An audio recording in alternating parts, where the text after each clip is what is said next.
Okay mga idol, ay maligayang Pasko sa lahat pong mga nag-aantabay ng ating pong maliit na channel. Advance Merry Christmas po sa lahat na mga subscriber at mga viewer. Mga idol, ang hindi pa po nakapag-subscribe, subscribe na po kayo para lagi kayong updated sa lahat ko pong inilalabas na mga video. Mga idol, ang topic natin ngayon, napakarami po ang nag-request sa buwan po ng December. Sabihin ko po ang mga masuswerteng mga pizza, malas na pizza. Yan po mga idol ang topic natin ngayon at 10 pong mga kasagutan sa inyo pong mga katanungan. At kasabay po dyan mga idol ang walang sawa pong pagbate sa inyo pong lahat na mga taga-subaybay dito po sa channel ko sa Hiwaga ng Manggagabang. Okay mga idol, binabati ko po dyan si Jackie Far, Marites Bonsato, si Teresita Araghay, Jilin Altamia, G. Luntayaw, Arlene Gig Vlog, Dagohoy, Pritzi Pilota, Fortunato Fernandez, Maribel Quezon, Arlene Galdino, Dio Okmer, Maribek Pilapel, Maricel Artiaga, Efren Pihi, Wilfredo Quezon, Shuni Vlog, Rodel Alcala, Mario Cordial, Dags Kitane, Marlon Baloyod, Hazel May, Alan Cortez, Hermes Corrado, Ago Reyes, Franz de la Cruz, Rupeno Castro, Bastante Molinao, Marcelino Macabitas, Joseph Istaladula, Maria Elena Tayubon, Disin, Spike Tamyon, MDD Daog-Daog, Michael Lucacbo, Lino Parucho, Noy Reloso, Bele Bilaggracia, Drago Torres, The Bird Channel, Ninja, ni Genesis Sara, Teodora Pogi, Sale Martinez, Anitabed Monsalve, Kia Margil Aghay, Ruel Ermenio, Luciano Labastilla. Magandang hapon po sa lahat. Advance Merry Christmas po sa inyo pong lahat mga idol. Mga idol, ang topic natin ngayon ay ang buwan pong December sapagkat po marami po ang mga nagtatanong, gusto nilang malaman ang buwan ng December, ang mga magagandang pizza. Yan po mga idol ay tatalakayin natin at lalaktawan na muna natin ang iba pong mga buwan. At kasabay po dyan ang mga malulupid na mga katanungan. Yan po ay sasagutin natin ang 10 katanungan. Okay mga idol, uumpisa na po natin mga idol. At pinapaalala ko po mga idol, yung mga gusto po na makakuha ng mga pausok sa mga bahay ay kumontak lamang po kayo sa akin pong cellphone operator na ang kanyang number ay 09941 21448. Yan po mga idol ay kontakin lamang po ninyo ang akin pong cellphone operator sa number pong yan para po kayo mapagbigyan ng inyo pong mga kahilingan na mga pangpausok po sa bahay. Okay mga idol, uumpisa na natin mga idol ang topic natin. Ang katanungan po ni Shoni Vlog. Idol, kung wala pong balahibo ng tupa, ay pwedeng balahibo ng kanding. Okay, Shoni, ay hindi pwede ang kanding. At magbabasa po ako ng ilan pong Halimbawa po sa mga kambing, para po maintindihan po ninyo ay magkaiba po ang kambing at magkaiba naman po ang tupa. Iyan po mga idol ay mababasa po ninyo ang kambing. Ginawa po yan ng halimbawa ng atin pong tagapagligtas. Ano po? Mababasa po ninyo ang kambing pong nabanggit. Ano po? Ng Panginoong Hesus. Ano po? Yan po ay mababasa po ninyo sa Mateo 25. Ano po? Ay versikulo 31 po hanggang 36. Ano po, Mateo 25, magmumula po yan sa 31 hanggang 26. Yung gusto pong babasa po ninyo kung ano po ang kahulugan ng kambing. Pero kahit po papaano ipapaliwanag ko po ngayon kung ano po ang kahulugan ng kambing. Ito po ang nasusulat doon po sa nabanggit ko po sa banal na Biblia. Ano po? Pakinggan po ninyo mga idol. Darating ang anak ng tao bilang hari, kasama ang lahat na mga anghel. Luluklok sa kanyang maringgal na trono. Sa panong iyon, matitipon sa harapan niya ang lahat ng tao. Sila'y pagbubukod-bukurin. Katulad ng ginawa ng pastol sa mga tupa at sa mga kambing. Yan po mga idol. Yung gusto pong matuklasan po, ay basahin lamang po ninyo sa Mateo 25, 31 hanggang 46. Ano po? At nilagay po ng kanyang takanan ang mga tupa. At ang mga kambing naman ay sa kaliwa. Ano po? At sasabihin ng hari sa mga nasa kanan, hali kayo mga pinagpala ng aking ama. Pumasok na kayo at manirahan sa kariang inahanda sa inyo mula nang likhain ang sanlibutan. Sabi po yan ng Panginoong Hesus. Sapagkat nang ako po ay nagutom, ako'y inyong pinakain. Sapagkat nang ako po ay nauhaw, ako ay inyong pinainom. Sapagkat ako po ay isang dayuhan, ako po'y inyong pinatuloy. Sapagkat ako'y walang maisuot, ako'y inyong pinadamitan. Sapagkat ako po ay nagkasakit, ako'y inyo pong dinalaw.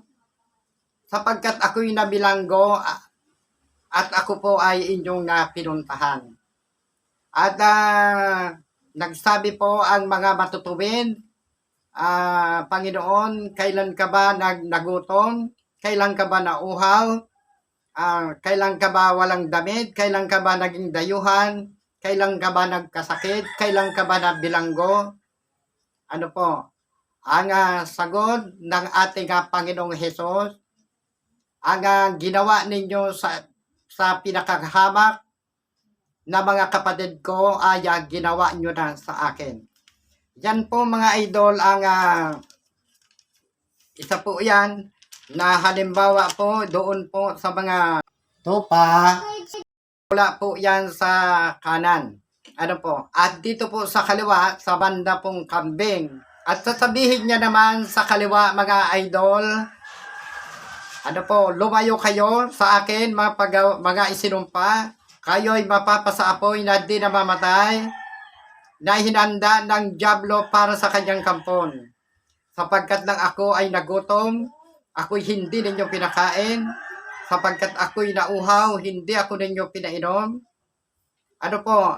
Sapagkat ako'y isang dayuhan, hindi ako ninyo pinatuloy. Sapagkat ako'y walang maisuot, ako'y hindi ninyo pinadamitan. Ano, sapagkat ako'y nagkasakit, di ako ninyo dinalaw. Sapagkat ako'y nabilanggo, di ako ninyo pinuntahan. Kaya mga idol ay bawal po gamitin ang pagpapausok po dito po sa bahay ang balahibo po ng kambing. Ano po? ang pinakang the best po talaga ay ang balahibo ng tupa. Yan po mga idol ang halimbawa para po sa mga kambing. Okay, maraming salamat sa iyo, Shuni Vlog. Ang sumunod po mga idol na mga katanungan, ito po mga idol ay si Kenneth Lamera. At ang sabi niya dito, kung pwede niya pong limusan, ang isa pong mahiwaga pong libreta ng isa po natin na mga taga-subaybay. At kanya pong lilimusan. Ang libreta po mga idol na libre pong sobra pong makapangyarihan. Libre sana itong ibinibigay ng mga espiritong dilim. Subalit po ito po ay itinapon niya na sa ilog kung saan po ito nakuha ng kanyang ama. Kaya pasensya na Kenneth Lamera sapagkat ito po ay nag-iipon ng mga koleksyon ng iba-iba pong klaseng mga libro o libreta na mga makapangyarihan. Okay, Kenneth Lamera, maraming salamat sa inyo pong katanungan. Okay, sumunod po mga idol na mga katanungan. Ito po si Leah Rapada. Ano po? Ay nagtatanong po ito kung ano po ang gamot doon po sa mga naglalagas na mga buhok. Ang mga naglalagas po mga idol na mga buhok ay number 1 po ditong gamot ang tinatawag pong herbal na dilang buaya. Kung wala po kayong makuha ng dilang buaya, ay maghanap lamang po kayo ng aloe vera, ang mahiwagang herbal. Dinidikdik po ang aloe vera at kinukuha po ang mga katas. Siya pong giningid-gid po sa mga anit upang huwag maglagas ang mga buhok at tumubo pa uli ang inyo pong mga buhok. Maraming salamat sa inyo, Leah Rapada. Sana'y makakuha ka po ng herbal po yan na tinatawag kong aloe vera. Sumunod po mga idol ang katanungan po ni Phil Pulugang. Ay tinatanong niya po dito kung ano daw po ang pinakang number 1 panggamot sa mga sakit, sa mga nalason, ang mga lumalaki ang tiyan. Ano po? Phil Pulga ay tandaan mo po ang ituturo ko po sa inyo na number 1 po yan na gamot po sa lason. Ano po? Bumili ka ng Bear Brand Sterilized at pagkatapos po ay 1/4 na asukal, 7 kalamansi, 7 suwi ng luyang pula at 7 puno ng tanglad. Didikdikin po ang mga yan at pagkatapos po ay ihalo po sa gatas Bear Brand Sterilized ang kanilang mga katas. Kasabay po dyan ang kalamansi at kasabay po dyan ang kalahating buting mantika ng nyog. Paghahalo-haluin po yan doon sa Bear Brand Sterilized. Lalagyan po yan ng asukal para maging matamis. Lalagyan po yan ng kalamansi, hahaluan po yan ng katas ng luya at katas ng tanglad. Matamis po siya maasim-asim na maharanghang. Yan po ay napakasarap po yan. Ano po, haluin masyado, kailangan po yan, marami-rami ang asukal na ilalagay. Yan po, pilpulgang ipainom mo doon po sa lumalaki ang tiyan para idumi niya lahat. Kung ano man klaseng lason ang kanyang inilason sa kanya. Sana Pelpulga ay makuha mo po ang gamot pong yan sa mga lason. Okay mga idol, ang sumunod pong mga katanungan mga idol, ito po si Pablo Bas 87 ay nagpapasalamat po doon po sa pagpapausok. Sapagkat sa kanya pong pagpapausok, ano po, lumabas po ang namamatay po, pati ang mga insekto sa araw na ito. Unang biyernes ng buwan ng December ay nagpausok po siya.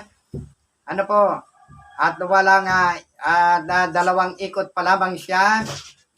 ng kanyang bahay ay nasalubong niya po ang ahas na lumabas sa loob ng kanyang bahay. At si Pablo's Bats 87 vlog ay nagpapasalamat po doon sa itinuro ko pong pausok. Maraming salamat sa iyo, Pablo. Sana'y marami pong makagaya sa iyo na makuha po ang mga sangkap ng mga pausok po niyan. At ang sumunod po mga idol na mga katanungan. Si Dan Arugal ay nagtatanong po dito kung pwede po magpoder at konsagrahin ang 7 anghel na bininyagan bago usalin ang mga poder nila. Okay, Dan Arugal, magdasal ka lamang po. Ang pinakampoder po nitong 7 anghel na bininyagan ay ang isa pong ama namin, wala na pong iba. Ang ama namin ay ipapaliwanag ko po yan sa banal na kamay.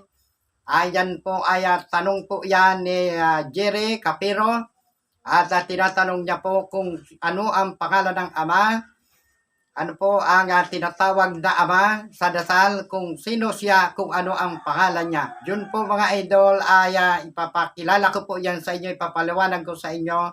Yang katanungan po yan ni Jerry Capiro sa pagbablog ko po sa banal na kamay. Subaybayan po yan ninyo mga idol. Magdasal ka lamang ng isang ama namin bago ka gumamit ng poder. Ano po? Ang poder sa bawat isa ng mga anghel kung saan mo po sila gagamitin. Maraming Dan Aragor, salamat sa iyo pong walang sawang pag-antabay dito po sa akin pong maliit na channel. Sumunod po mga idol na mga katanungan, ito po si Salve Sabihon. At nagtatanong po siya dito kung ano po ang sakit sa matris ng isang babae. Ang may sakit po ay si Kimberly Sabihon. Yun po ang kanyang pangalan. Ang sabi niya dito, sana ay wag nang maoperahan ang matris ng kanyang kapatid. Okay mga idol. Number 1 pong gamot mga idol, ang herbal po sa may mga sakit sa mga matris, ang pandakaki. Tinatangtang lamang po yan sa apoy ang mga dahon niyan, saka po yan tinatapal po sa matris. Ano po? Pandakaki. Ano po? Maghanap po kayo ng mga pandakaki. At yung pong violeta na mahiwagang herbal din na violeta, number 1 pa po yun gamot sa may mga karamdaman sa matris. Yan mga idol. At number 1 pa po ditong gamot sa mga matris, ang Acapulco. Kapag kung mayroon pong hindi na ilalabas na dugo na naging nakasira na po doon sa bahay bata, kapag po ikaw uminom ng Acapulco, ilalabas po yung mga regla po yan na mga may itim.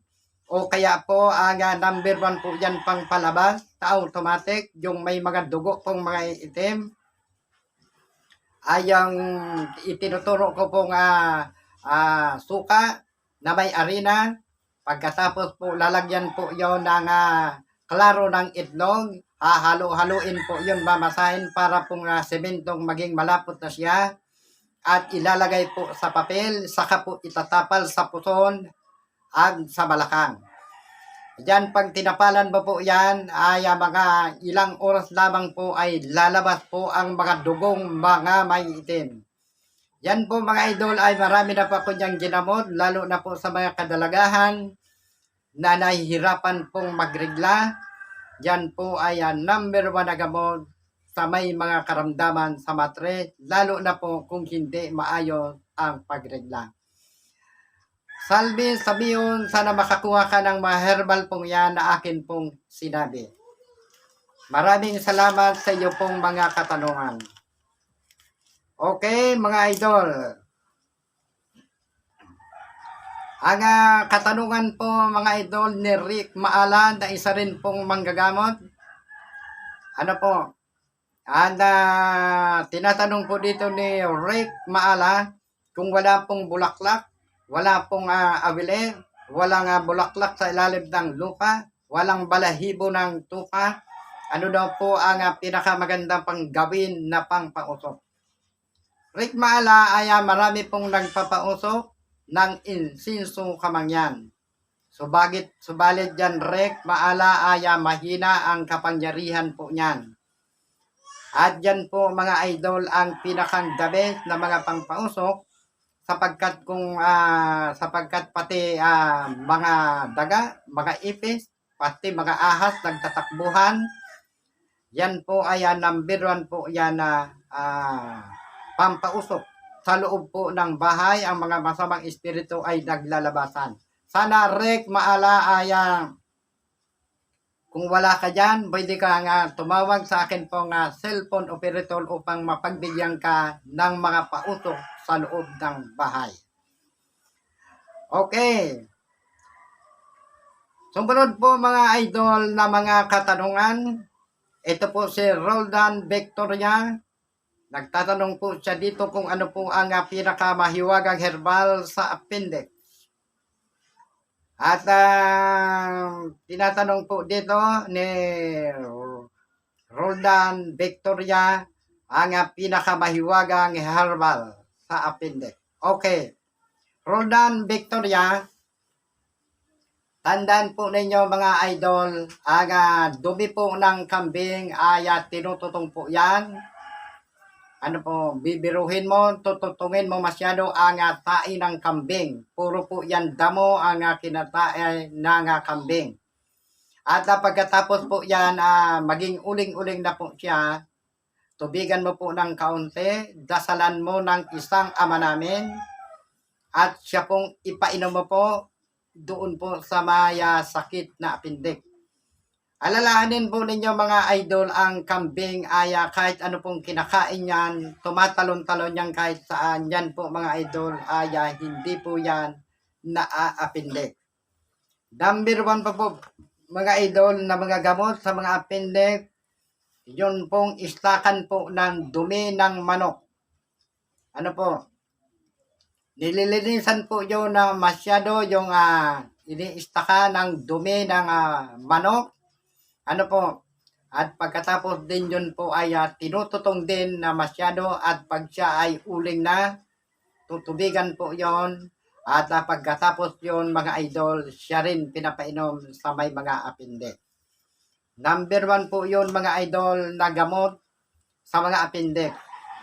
At isa pa po na gamot na mga pangtapal sa may mga appendix, ang dahon po ng kalatsusi. Tangtangin po yan sa apoy ang dahon ng kalatsusi, saka itapal po sa tagliran o saan banda kumikirot ang appendix pong nasasabi, nababanggit. Yan po mga idol, tandaan po yan ninyo, yan po ay number 1 po yan na mga gamot sa may mga appendix. Okay mga idol, ay isa na lamang po itong katanungan.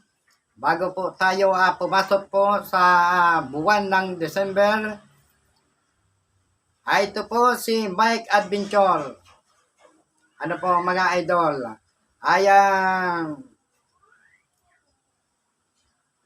Tinatanong po dito ni Mike Adventure, door job idol, ito po ang inintay kasi mabuhay namin.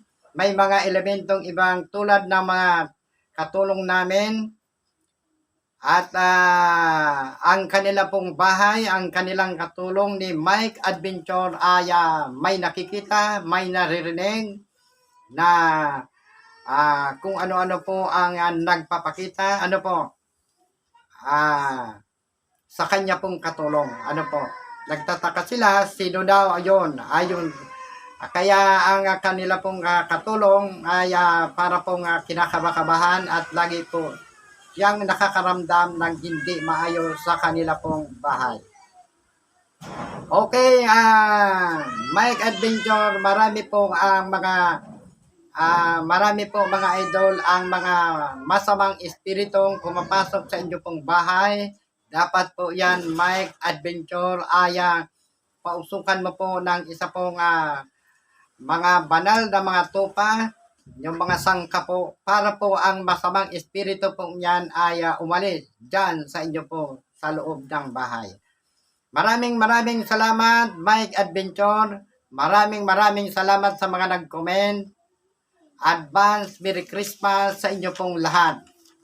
Mga idol, papasok na po tayo dito po sa buwan ng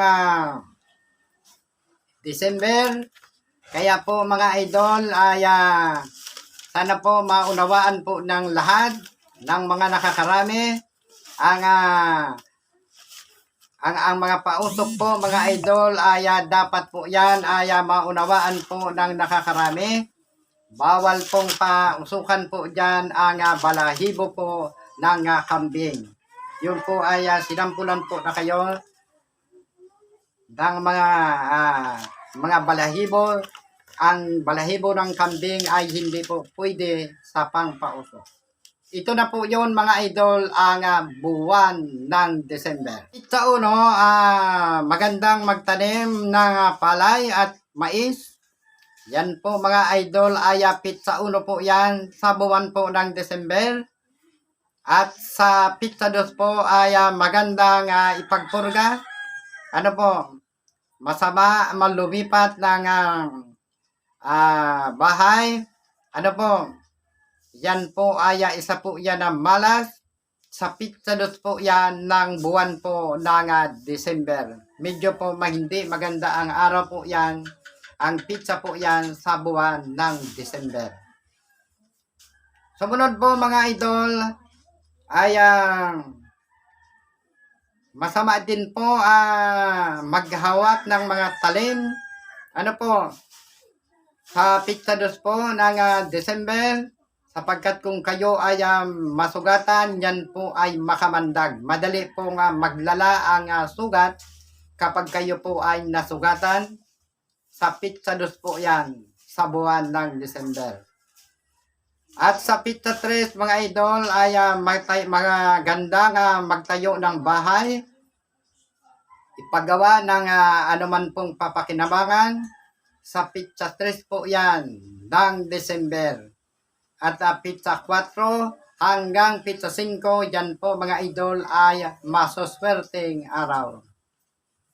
At sa pizza 6, magandang magbakasyon kung saan po pwedeng pumunta na lugar. Yan po ay pizza 6. Ano po, magandang ipagpaligo, ipangpurga po sa mga bata. Ano po, paggawa ng napakaganda po yan na paggawa ng anuman pong mga bagay, lalo na po yung mga tulay na may mga ginagawa pong mga tulay. Maganda po yan sa pizza 6. At ang pizza po yan sa buwan ng December ay maganda rin pong magpakasal.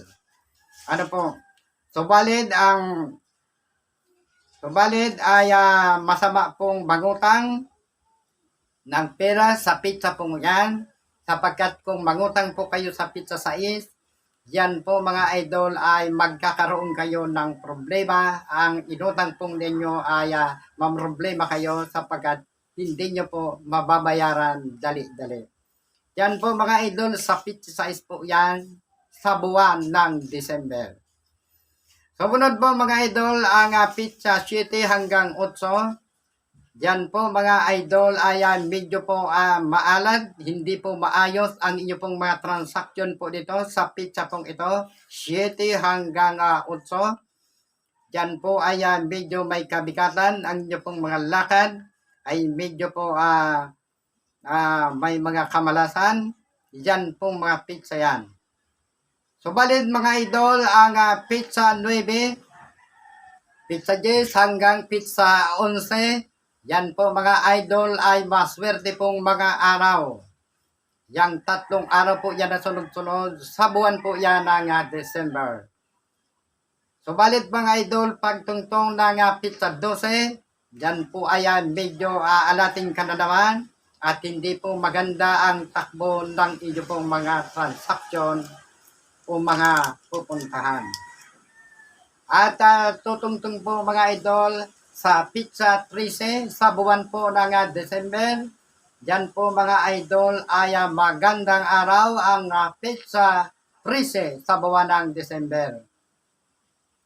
At sa pizza 14 po mga idol ay maganda pong makiisa o makisali sa usapan po ng mayroon mga kapangyarihan sa gobyerno, may mga kapangyarihan na mga tungkulin, ano man ang kanila pong tungkulin sa pizza 14 ay maganda pong makipag-usap o makipag-isa sa kanila pong pinag-uusapan. Sa pizza 15 mga idol ay magandang magtanim, magandang araw po yan. Sa pizza 16, magandang ipagpaligo, magandang araw din. Sa pizza 17 mga idol ay magandang araw din ang pizza 17. Kaya yung may mga lakad po sa mga nabanggit na mga pizza pong mga masuswerte, yan po mga idol ay magandang maglakad sa mga pizza pong yan sapagkat yan po ay pawang walang kamalasan sa inyo pong mga lakad. Sa pizza 18 po mga idol ay masama pong magsabi ng mga palihim. Ano po, yung may mga sekreto na mga sinasabi at may sinasabi ka sa isang tao na medyo palihim. Yan po ay masama pong magsabi ng palihim sapagkat po yan ay madali din malalaman ng inyo pong pinagsasabihan ng palihim. Mabubuking po kayo sa pizza 18 po yan, masama pong magsabi ng palihim. At ang pizza 18 po mga idol ay masama din pong maglayag sa dagat. Tatandaan po yan ninyo mga idol. Sumunod po mga idol sa pizza 19 hanggang 21, hanggang 21 hanggang 24 po. Sa buwan po yan ng December, yan po mga idol ay napakaganda po yan na mga araw. Sa loob po yan ng isang linggo. Ano po, magmula 19, 20, 21 hanggang 24. Sa loob ng isang linggo po yan mga idol. Maganda po lahat yan na mga araw ang mga pizza po yan na sunod-sunod. At sa pizza 25 mga idol ay magandang araw, magandang ipagpaligo at ipagpurga sa anuman pong pupurgahin katulad po ng mga hayop, na mga baboy, na mga alagang mga baboy, na mga pupurgahin, mga manok. Yan po mga idol ay napakaganda pong magpurga sa pizza pong yan. Sa pizza 26 mga idol ay masama pong maglipat ng bahay. Yung mga maglilipat po ng bahay sa pizza 26 ay masama. Yan po ay medyo kabalasan ang inyong aabutin sa paglipat ng bahay sa pizza 26. Ano po? Sa pizza 27 mga idol ay magandang ipagharap po sa may mga kapangyarihan, sa mga manggagamot, sa mga may mga agibat, sa may mga anting-anting. Maganda po yan ipagharap, maganda po makipag-usap sa mayroon pong mga anting-anting o kapangyarihan. Sa pizza 27 po yan sa buwan ng December. At pagkatapos po mga idol, sa pizza 28 hanggang 29 hanggang 31, yung pizza po yan mga idol, ay puro po yan mga idol, magagandang mga araw. Yan po mga idol, sana po matandaan po ninyo ang mga magagandang pizza po yan sa buwan po yan ng December, year 20, year 21. Yan pong mga pizza po yan na akin pong nabanggit. Okay mga idol, maraming salamat po sa inyo pong walang sawang pagsubaybay dito po sa akin pong maliit na channel sa Hiwaga ng Manggagamot. Maraming salamat po sa inyong lahat. Advance Merry Christmas. Mabuhay kayo.